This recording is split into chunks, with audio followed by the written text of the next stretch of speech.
គិតត្រឹមរយៈពេល5ឆ្នាំចុងក្រោយនេះគឺយើងសង្កេតឃើញថាកំណើននៃការបោះបង់ការសិក្សារបស់សិស្សនៅថ្នាក់វិទ្យាល័យនិងថ្នាក់វិទ្យាល័យគឺមានការកើនឡើងរហូតដល់ទៅ2.8%បើយោងទៅតាមព្រំពេញ Report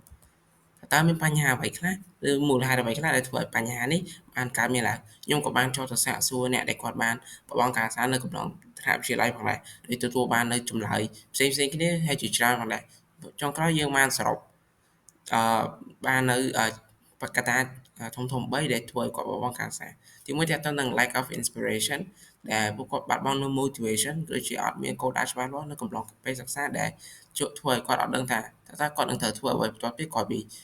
គាត់រៀនចប់ទី2ទាក់ទងទៅនឹង mentor គឺនៅតាមតំបន់ជនបទចំពោះគ្រូបង្រៀនគឺគាត់អត់សូវយកចិត្តទុកដាក់បរៀនទៅលើ self ទេដូច្នេះធ្វើឲ្យពួកគាត់បាត់បង់នៅជំនឿលើការសិក្សាតើការសិក្សានឹងពិតជាអាចជួយគាត់បានមែនអត់នៅថ្ងៃអនាគតទី3ទាក់ទងទៅនឹង financial challenge ដែលតែងកើតមានឡើងច្រើនមែនទែននៅតាមទីតំបន់ជនបទដែលជាហេតុជំរុញឲ្យពួកគាត់បោះបង់ការសិក្សាហើយចាប់យកនៅការងារផ្សេងៗដើម្បីជួយ support ដល់ក្រុមគ្រួសាររបស់គាត់ដែលយើងឃើញនៅបញ្ហាទាំងអស់នេះហើយទើបយើងបង្កើតនៅ community មួយដែលឈ្មោះថា Impact Team Impact Team គឺជា community មួយដែលផ្ដល់នូវចំណេះដឹងខាងផ្នែក technology និងអឺ English skill ផងដែរនិងភាសាអង់គ្លេសដែលអាចឲ្យពួកគាត់យកទៅប្រើប្រាស់បានបន្ទាប់ពីគាត់បញ្ចប់ការសិក្សាហើយចំពោះtarget customer របស់យើងគឺចំពោះទៅលើសិស្សដែលគាត់រៀននៅថ្នាក់វិទ្យាល័យនិងអនុវិទ្យាល័យដែលមានអាយុចន្លោះពី11ដល់8ឆ្នាំស្ថិតនៅក្នុងស្ថានភាពដែលគាត់បំរុងនឹងបោះបង់ការសិក្សាឬក៏គាត់កំពុងតែមាន financial problem នៅក្នុងគ្រួសាររបស់គាត់ហើយសិស្សទាំងអស់នោះត្រូវតែនៅតាមទីតំបន់ជនបទ ហើយនេះគឺជា process របស់ community របស់យើងដោយដំបូងយើងត្រូវស្វែងរកជាមួយ donation ដែលយើងអាចបានមកពីអង្គការsponsorship របស់យើងឬក៏ several source ផ្សេងៗផងដែរហើយយើងនឹងយកថវិកាមួយចំនួនទៅទិញនៅ study material ក៏ដូចជា tech material ដែលសម្រាប់ឲ្យពួកគាត់ប្រើប្រាស់នៅកំឡុងពេលសិក្សាហើយចំពោះ mentor គឺយើងនឹងជួល mentor អឺអឺមួយចំនួនហើយក៏យើងអាចមាន mentor ផ្សេងៗដែលគាត់ជា volunteer ផងដែរហើយយើងក៏ទិញនៅគឺយើងថវិកាមួយចំនួនទៀតទិញនៅ entertaining material ក៏ដូចជា gift ផ្សេងៗសម្រាប់ផ្ដល់ជូនដល់គាត់នៅកំឡុងពេលសិក្សាដែលអាចជួយគាត់បាននៅ motivation មួយចំនួនផងដែរបើយើងទៅតាម activity ក៏ដូចជា plan របស់យើងគឺយើងជឿជាក់ថាចំពោះ drop out rate នៅក្នុងកម្ពុជាយើងនៅក្នុងប្រទេសកម្ពុជាយើងនឹងមានការថយចុះហើយនេះគឺជា Facebook page របស់ community របស់យើងដែលយើងធ្វើការ post ទាក់ទងនឹង activity ក៏ដូចជា marketing ផ្សេងៗទាក់ទងនឹង community របស់យើង ហើយ community របស់យើងក៏មាន commitment មួយចំនួនផងដែរដែលមិនត្រឹមដែលយើងនឹងព្យាយាមស្វែងរកនៅmethod ផ្សេងៗសម្រាប់បរៀនដល់សិស្សដែលធ្វើឲ្យគាត់មានភាពសប្បាយរីករាយនៅកំឡុងពេលសិក្សាហើយចំពោះ guidance គឺ mentor របស់យើងនឹងព្យាយាម guide ពួកគាត់ក៏ដូចជាចងល់ប្រាប់ទិសដៅដល់ពួកគាត់ក៏ដូចជាអឺណែនាំឲ្យគាត់ចេះកំណត់នូវគោលដៅផ្សេងៗនៅក្នុងជីវិតរបស់គាត់ផងដែរ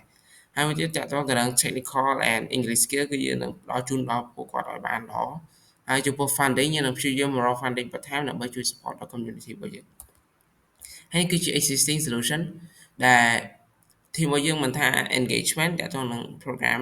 បរៀនមិនថា tech accessibility ឬក៏វិធីសាស្ត្រក្នុងការបរៀននេះគឺ community យើងនឹងផ្ដល់ជូនទាំងអស់ unlikely competitor របស់យើង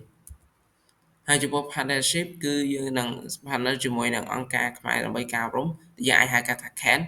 មានជាមួយនឹង tech provider ហើយនឹង study material ឬក៏ bookstore ផងដែរហើយចំពោះ main revenue របស់យើងគឺយើងបានមកពីfunding ទាក់ទងទៅនឹងយើងអាចថាបានមកពី partnership ជាមួយនឹងអង្គការផ្សេងៗមាន sponsorship ក៏ដូចជា sponsor ផងដែរហើយនេះគឺជា team របស់យើងដែលមានពន្លឺគាត់ជា financial analyst មានខ្ញុំថារតជា media lead មានឆាយគាត់ជា technical lead មាន Chani គាត់ជា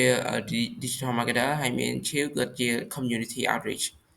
ហើយនេះគឺជា scalability and growth ដែលយើងបែងចែកចេញជា3ទី1 short term គឺ less than a year គឺយើងនឹងព្យាយាមផ្សព្វផ្សាយទាក់ទងនឹង program របស់យើងដើម្បីឲ្យមានអ្នកស្គាល់កាន់តែច្រើនហើយយើងនឹង build ឲ្យ strong នៅ sponsorship ក៏ដូចជា partnership បន្ថែមដើម្បីជួយ support ដល់ community របស់យើងឈានចូលមកដល់ medium term គឺយើងនឹងព្យាយាម expand បន្ថែមស្វែងរកសិស្សបន្ថែមដែលគាត់កំពុងតែជួបនឹងបញ្ហានេះហើយនឹងព្យាយាមមក funding ដើម្បី support នៅ community របស់យើងចំពោះ long term គឺ over 3 years បានន័យថា community របស់យើងគឺបានដើររៀងរលូនដែរហើយយើងនឹងព្យាយាម scale program បន្ថែមទៀតក៏ដូចជាស្វែងរកសិស្សដែលគាត់ជួបបញ្ហានេះនឹងជួយពួកគាត់បន្ថែមទៀតហើយយើងនឹង build ជាមួយនឹង alumni mentor network នៅក្នុង community របស់យើងផងដែរ នេះគឺជា reference ដែលយើងបានមកដែលយើងបានមកនៅទិន្នន័យដែលបានមកពីភ្នំពេញ Post ជាដើម Thank you for your attention